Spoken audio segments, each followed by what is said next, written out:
tous, on se retrouve sur les petits ciseaux de Karine pour une nouvelle vidéo.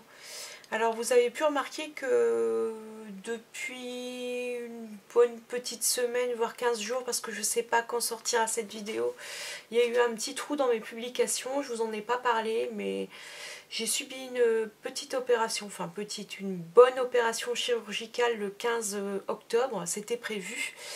Donc derrière je savais que j'aurais un arrêt maladie, je suis pour un mois à la maison.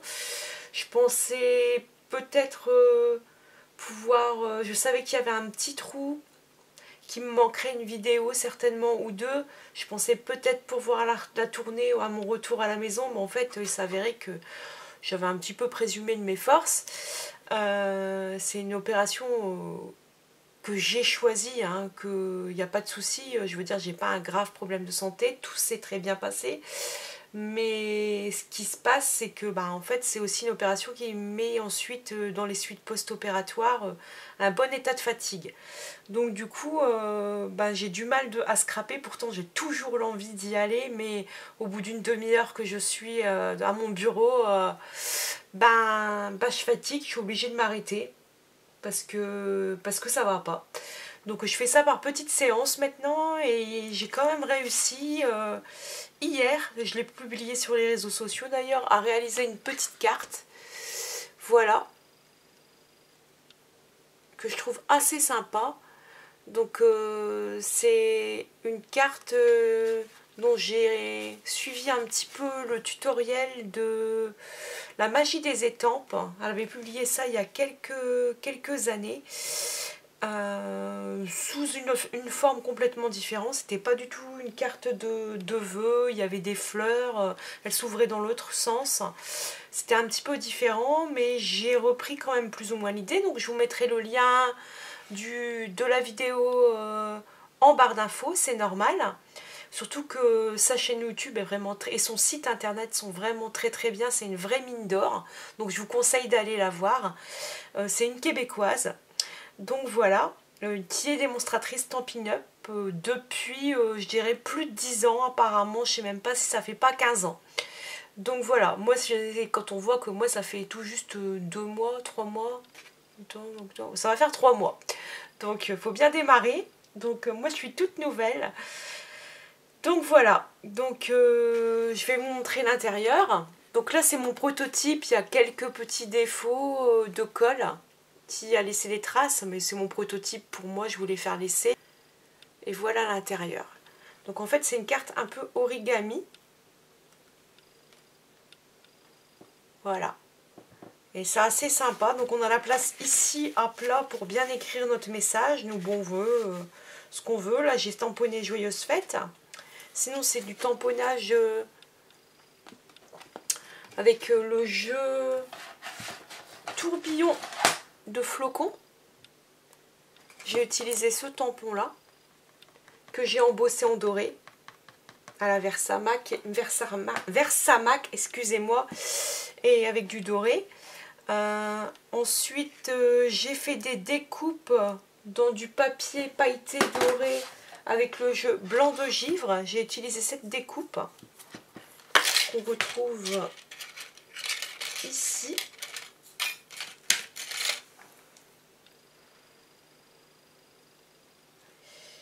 Et j'ai utilisé aussi les jeux d'étiquettes, enfin les jeux de dice étiquettes, toujours du jeu de dice de chez Blanc de son Stampin' Up dans la collection Blanc de Givre pour mon souhait là. D'ailleurs nos souhaits les plus chaleureux ça vient de ce kit là aussi. Par contre le joyeuse fête à l'intérieur vient bien de tourbillon flocon. En fait j'ai utilisé ces deux kits que j'aime beaucoup. Donc voilà. Donc en fait sinon j'ai utilisé du papier, ici on le voit, mais qu'un tout petit morceau de la collection Fleurs glacées. En fait, c'est ce papier-ci. Mais j'ai utilisé aussi du papier vous retrouverez ici de la collection Broadway, qui est splendide et dorée.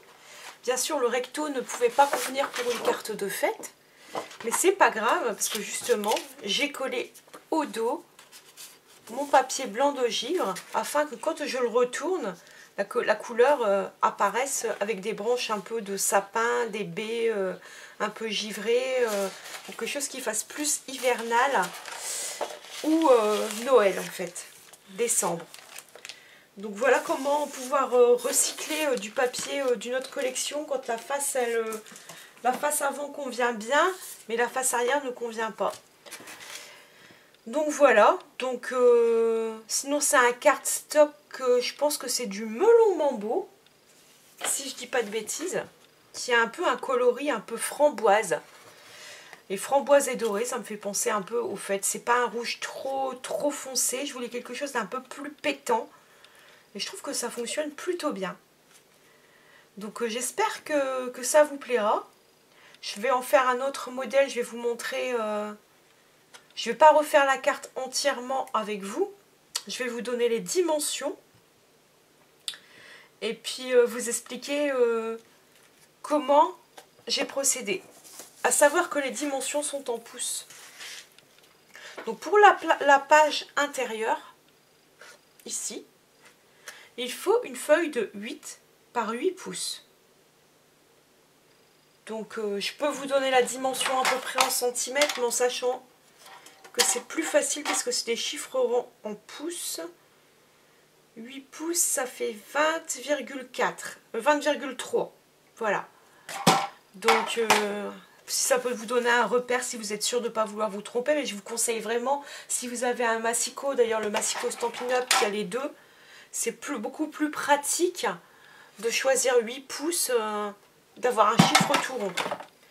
Donc une fois notre feuille blanche coupée à 8 pouces, ce qu'on va faire, c'est qu'on va plus avoir besoin. On va reprendre notre massicot. Enfin, si vous n'avez pas de massicot, vous pouvez prendre un plioir, une bille à gaufrer, une règle métallique, il n'y a pas de souci. Mais moi, je trouve que c'est beaucoup plus facile avec mon massicot. Je vais utiliser c'est pas ma lame, hein, mon plioir qui est dans le massicot. Bon là, je vais le replacer, je ne vais pas le faire puisqu'en fait, il y a toute la carte qui est montée.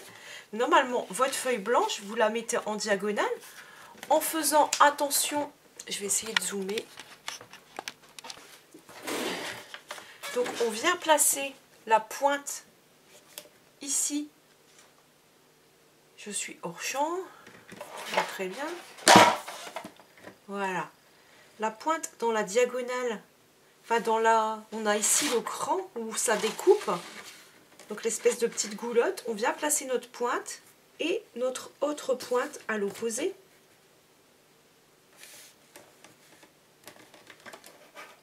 J'espère que vous voyez bien. Voilà.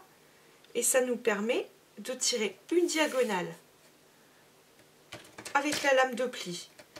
Ensuite, même chose, deuxième diagonale avec la lame de pli. Ou alors, comme je vous dis, si vous ne pouvez pas, vous prenez un plioir, une bille à gaufrer,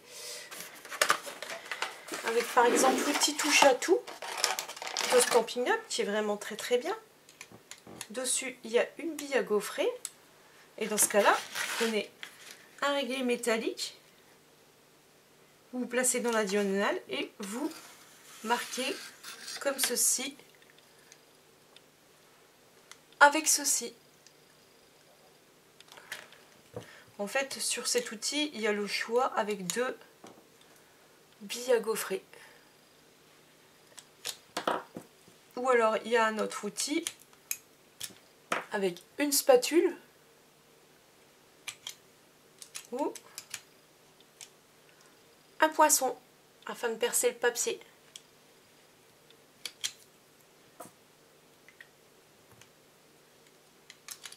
C'est vraiment un outil pratique. Et de l'autre côté,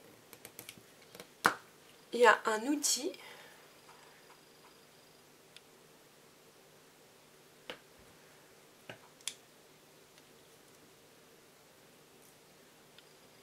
qui nous permet de se faire sortir un petit peu de mastic.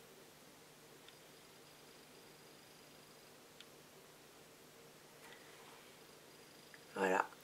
et qui permet de pouvoir ramasser des petits éléments comme des petits sequins, etc. C'est vraiment un outil super pratique et qui est vendu à un prix quand même très intéressant. J'aurais pensé qu'ils auraient vendu ça beaucoup plus cher. C'est dans le nouveau catalogue automne-hiver.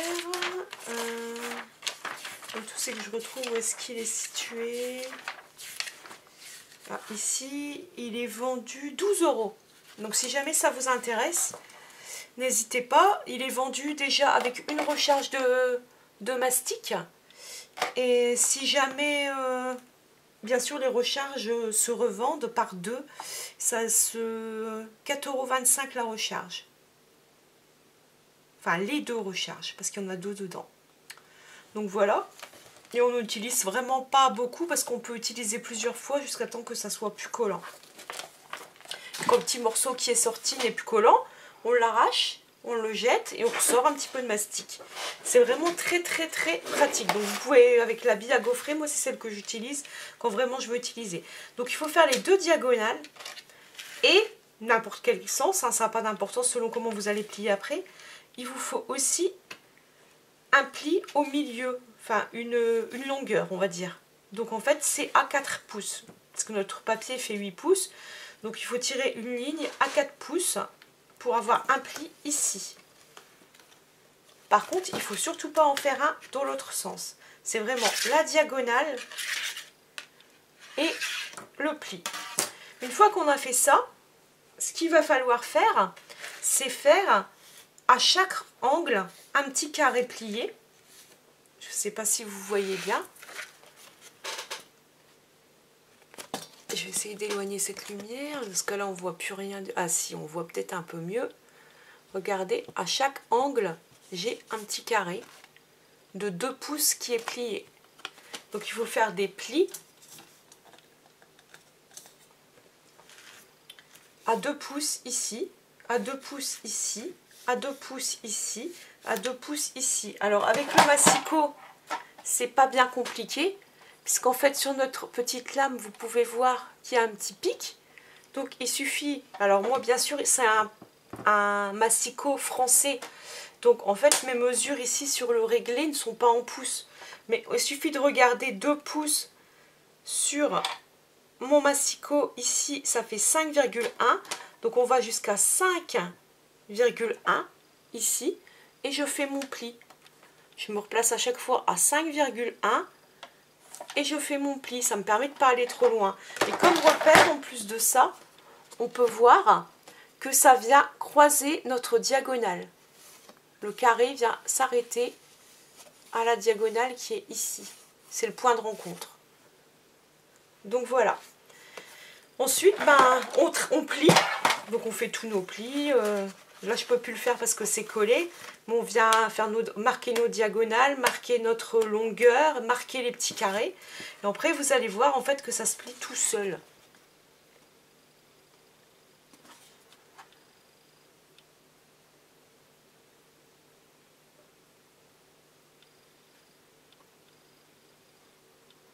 Ça fait très joli, je trouve. Alors après, moi, bien sûr, je ne l'ai pas encore mis sous un gros dictionnaire ou un gros livre. Elle a tendance à se rouvrir. Mais si on l'aplatit bien, il n'y a aucun souci. Donc voilà pour le carton intérieur. Ensuite, moi, je l'ai embossé à chaud en tamponnant. Vous pouvez tamponner ce que vous voulez, le vœu que vous voulez. Je vous conseille de faire vos tamponnages. Par contre, j'ai oublié de vous le dire, avant de faire les plis. C'est beaucoup plus facile. Et vous pouvez marquer vos plis, il n'y a aucun souci. Mais une fois que vous avez marqué vos plis, marquez vos plis, tracez vos plis. Vous pouvez marquer, tracer vos plis, mais par contre ne les pliez pas, ne les marquez pas complètement. Faites votre tamponnage, faites l'embossage à chaud si vous en avez besoin, et ensuite venez marquer vos plis, parce que sinon ça sera beaucoup plus compliqué. C'est toujours possible, mais plus risqué de rater des choses. Donc voilà. Ensuite, pour la base de carte, c'est une base de carte classique, hein, donc c'est un format A4 divisé par 2, excusez-moi. Donc c'est 14,85 par 21. Et on plie, c'est ça. on plie à 10,5. Donc je reprends, ma caméra vient de s'arrêter, en fait ma carte mémoire était pleine. Ça va, je m'en suis aperçue. Donc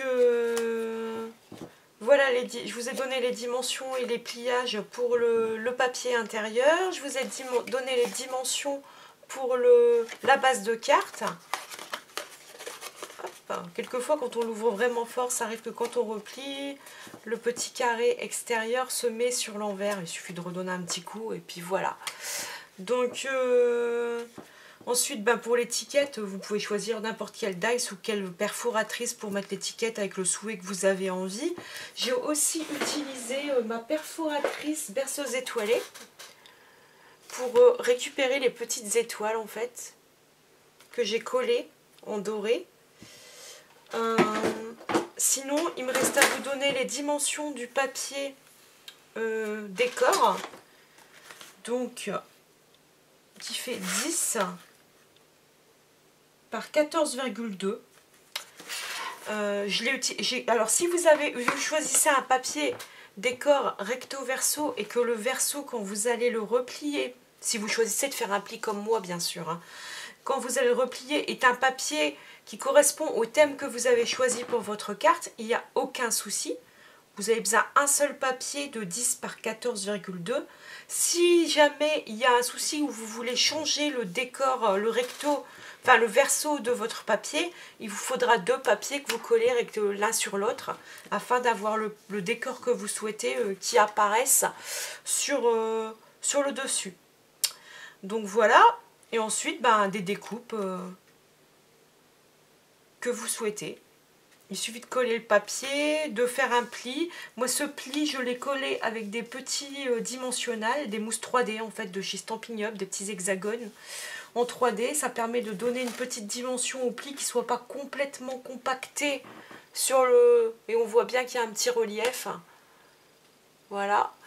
Donc, je pense que j'ai à peu près tout dit sur comment faire cette carte. Si jamais vous avez des questions, si j'ai oublié de vous indiquer quelque chose, vous pouvez bien sûr me laisser un commentaire ou vous m'envoyez un mail même, ou me contacter via Facebook ou sur ma page Facebook. Tous mes coordonnées sont en barre d'infos, que ce soit le lien vers mon Instagram, vers mon mail perso auquel je pourrais vous répondre, ou vers ma page Facebook que je vous invite à cliquer aussi et à aimer, parce que j'ai pas beaucoup de personnes qui me contactent par là, c'est plus par à la limite Instagram ou par YouTube, mais bon, il n'y a pas de souci. Si jamais vous souhaitez, si jamais j'ai aussi oublié quelque chose, je vous invite aussi à aller voir la vidéo du site La Magie des Étampes que vous trouverez en lien. Elle vous donnera, elle a beaucoup plus détaillé la vidéo, elle a fait le pas à pas, peut-être que ça pourra vous aider. Et si jamais vous cherchez une démonstratrice Stampin' Up, évidemment que je serais ravie de devenir cette démonstratrice. N'hésitez pas à me contacter, je peux vous envoyer en PDF les catalogues, les 2 catalogues en fait qui sont en cours, hein. Donc il y a le catalogue annuel, qui est un gros catalogue, et il y a le catalogue saisonnier que je vous ai montré en début de vidéo, qui correspond aux produits de la saison et qui s'arrête pour janvier, je pense que c'est jusqu'à fin janvier, ouais, non, 2 janvier 2019, pour la saison des fêtes en fait, enfin saison d'Halloween, l'automne et les fêtes. Donc voilà, je peux vous les envoyer en format PDF, mais de toute façon, ils sont téléchargeables sur mon blog, dont vous trouverez le lien. Mon blog n'est plus beaucoup alimenté depuis que j'ai ma chaîne YouTube, mais vous pouvez toujours trouver les liens et le lien vers ma boutique si jamais vous souhaitez commander directement par Internet en me choisissant comme démonstratrice. Et si jamais vous souhaitez commander directement par moi sans passer par Internet, je peux vous envoyer, comme je vous ai dit, le catalogue. Dans ce cas-là, vous m'envoyez un petit mail avec les références de produits, les quantités et les prix unitaires. Je vous éditerai une facture et je vous l'enverrai par mail et puis ou par Messenger sur Facebook si vous le souhaitez. Et vous pouvez me régler soit par PayPal, je vous donnerai les liens évidemment, soit par chèque, mais en sachant que par chèque ça sera un petit peu plus long parce qu'en fait Ce qui se passe, c'est que nous, on encaisse vos règlements en tant que démonstratrice et nous, ensuite, nous passons la commande directement à Stampin' Up. Donc généralement on attend qu'on soit réglé pour passer la commande. Je pense que toutes les démonstratrices procèdent comme ceci. Donc je vous avais jamais pris le temps d'expliquer comment ça se passait. Donc voilà, donc si jamais vous avez des questions ou quoi que ce soit, n'hésitez pas. Et sachez que pour toute commande, de toute façon, vous recevrez les 2 catalogues au format papier en plus de votre commande. Et puis généralement je vous envoie toujours, je vous enverrai certainement un petit cadeau, un petit quelque chose fabriqué main. Voilà, donc j'espère que cette vidéo vous plaira, je reste à votre disposition. N'hésitez pas à me laisser un petit pouce bleu, on se retrouve très vite, à bientôt.